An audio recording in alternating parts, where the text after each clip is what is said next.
বন্ধুরা এখন চলে গেল কিন্তু পরিমাণ তেল, তেল চলে গেল।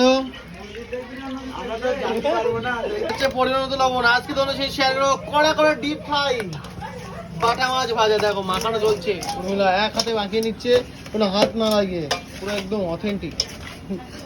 দেখো বাংলা পদ্ধতিতে, মানে কিন্তু হাত দিয়ে ঘষে ঘষে মাখায়, আর আমাদের এখানে কিন্তু একদম হাত না দিয়ে মাখিয়ে নেওয়া হচ্ছে বাটা মাছ। বাটা মাছের থালি কত আছে? 2 পিস দিয়ে, তাই তো? ও ভাই 2 পিস? 2 পিস, হ্যাঁ। দেখো এবার চলে যাচ্ছে তেলের ভিতরে।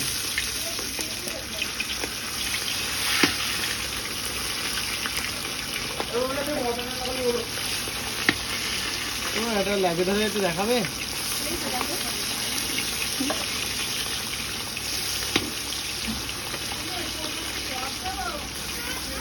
না এটা ছবি চলে যাও। যাই বন্ধু দেখাতে পাচ্ছি মাছগুলো দেওয়া হয়েছে, 5 পিস মাছ বলে দেখাচ্ছি, 2 আর 6 পিস কিন্তু কড়াইতে গেছে। তো বন্ধুরা দেখো 1 পিট কিন্তু হয়ে গেছে, আর 1 পিট এখন উল্টে দেওয়া চলছে। দেখো মচমচে মাছ ভাজা এখন উল্টে দেওয়া চলছে।